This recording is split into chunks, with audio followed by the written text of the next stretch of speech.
Alright, go.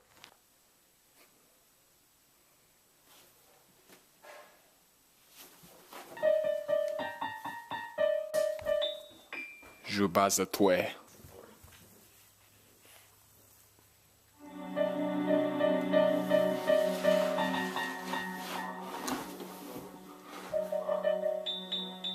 J'ai big au blé. J'ai prêt à toi.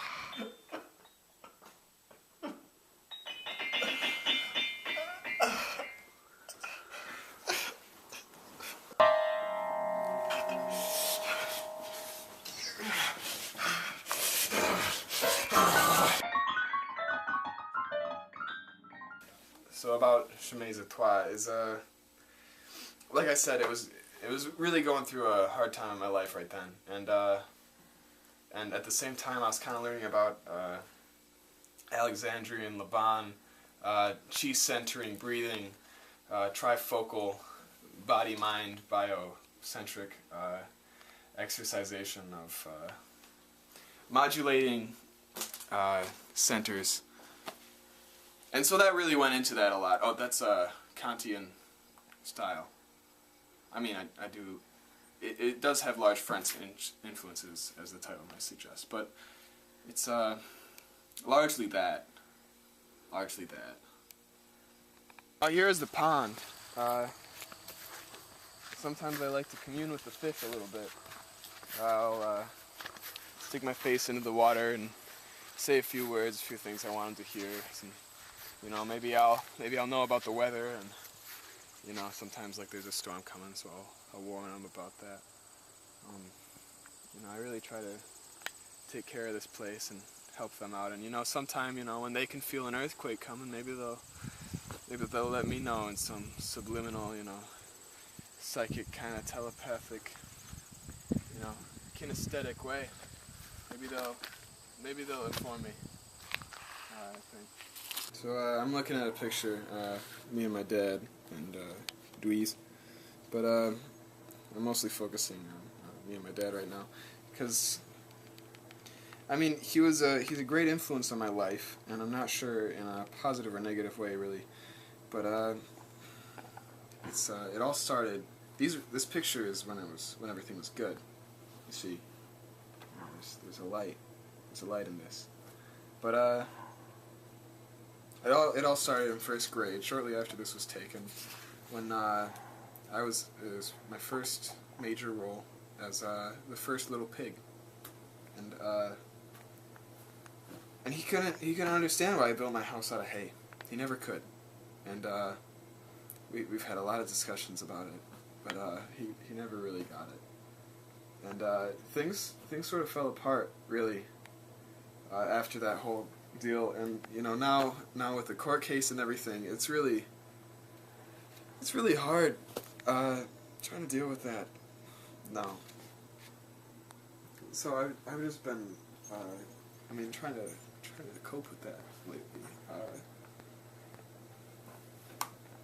I mean things could have I'm just fooling. You just gotta forget, man. You just gotta let it go already. It's been years. It's been so long, you know, just love it, leave it, you know? Right. Just drop it. You're right. You're dust. Totally right. It's dust now.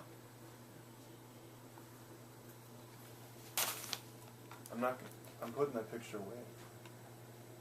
I'm gonna hide it from you, for you. I think that's a good idea. So your name is Dennis, right? Yeah, Dennis Hopkins.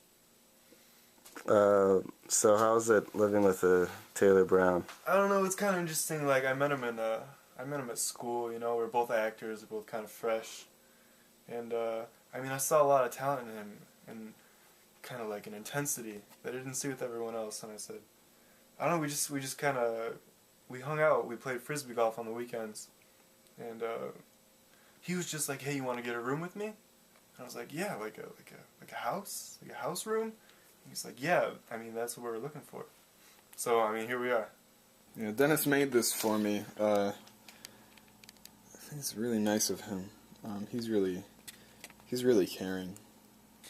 He's a great friend to have.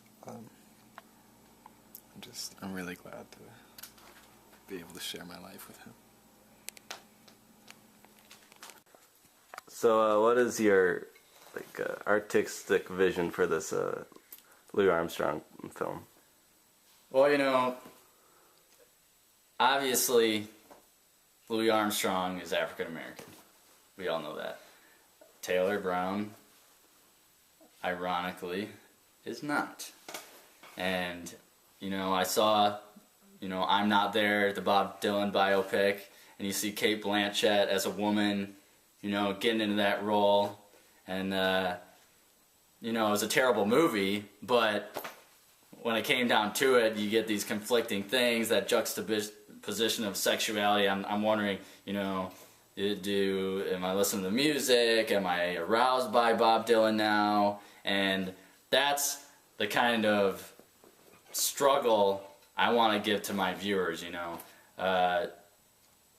We will probably have people that might be coming from a racist background, I don't know, but we want to try and dissect what that means, and like, oh, he's black, he's white, he's black, he's white, you never know.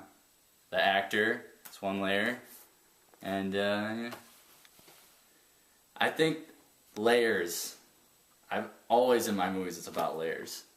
So the more layers you have, you know, maybe a sequel will have a black guy playing Taylor Brown, the white guy, as Louis Armstrong, the African American.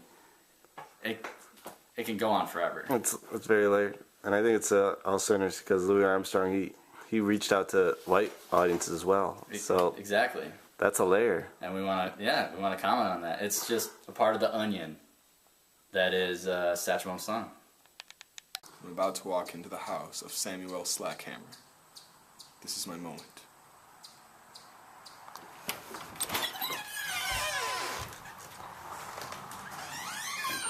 Hey, Taylor, come on up. Thank you. I'm doing well. It's good to finally meet you, Samuel. Call me Sammy, that's fine. Sammy. Alright, have a seat. Thank you.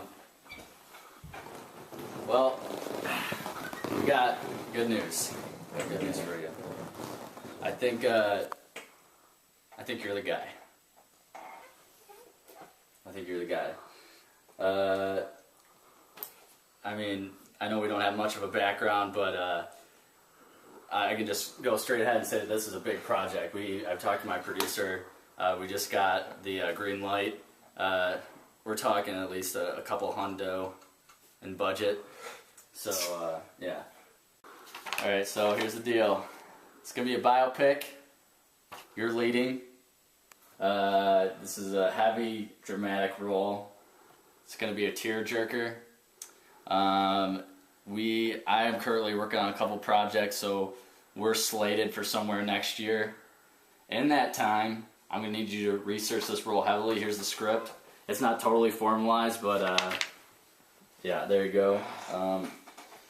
Now there's a couple things I need to know. Here, see this? These are eggs. This is a basket. I'm putting all my eggs in your basket. I need to know, can you give me the performance? Can you become the character? Yes. Good. Good. So, magic question. You want to know who you're playing? It feels like there's an angry squid belching acid into my innards because I don't know. Good. And I'm glad that you didn't tell me yet because I want that burning. Good. But now I think it's time. Okay, cool. That's what I want to hear. It's good. Well, you are Mr. Armstrong himself. Now, I'm not going to make any bones about it. Armstrong's coming from a different place than you know. We're going for something a little artsy. We're going for something definitely dark. He's coming from a dark place. It's a dark movie. Dark. Dark. Sammy. I know exactly what you mean. Good. It's just dark, you know? Okay. Because, I mean, the audience, I need to know because they're gonna need a little something extra to convince them that you could do that. You're gonna go the whole 9 yards? I can give them that. I will go 14 yards. Okay, good. You can sit back down. But I like the intensity, that's what I'm talking about.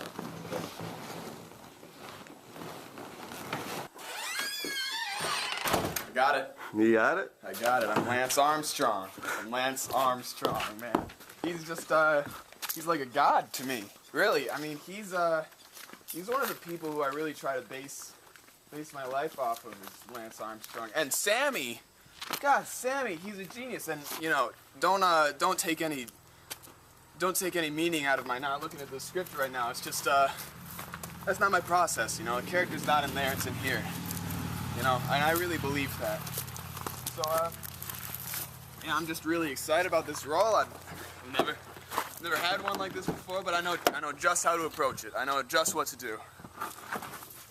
I feel like my whole acting career has been really leading up to this. This is a turning point for me. This is the best thing that's ever happened to me, I think. Taylor just he got the Lance Armstrong movie. Yeah, I heard. I mean, I was upset when I heard it. Really, honestly. I mean, I don't want to let him know like how I guess I'm kind of jealous of him. But I mean, I look just like Lance Armstrong, right? So that's one thing. That's perfect. I'm an actor, and guess what? This is the kicker. I know Sammy personally. He just, I don't know. I feel kind of betrayed, really. I mean, Sammy's a great guy and everything, but this isn't the first time he's really screwed me over like this. I mean, I'm desperate for parts. I really need some money and some inflow, just some cash. I need to do something with my life. I've just been sitting around here making sandwiches, reading books. I don't even understand these books I'm reading. I read them around Taylor, because I want him to think that I'm smart and stuff. Like him, like Taylor. But it's just hard and stuff.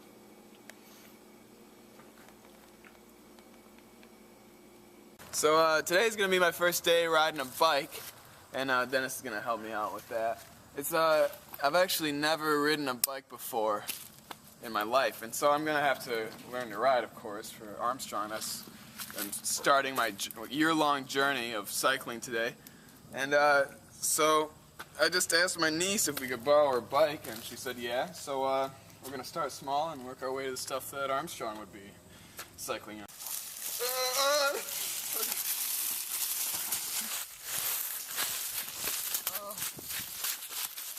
I'm alright. Alright. Yeah, I'm alright. Fuck.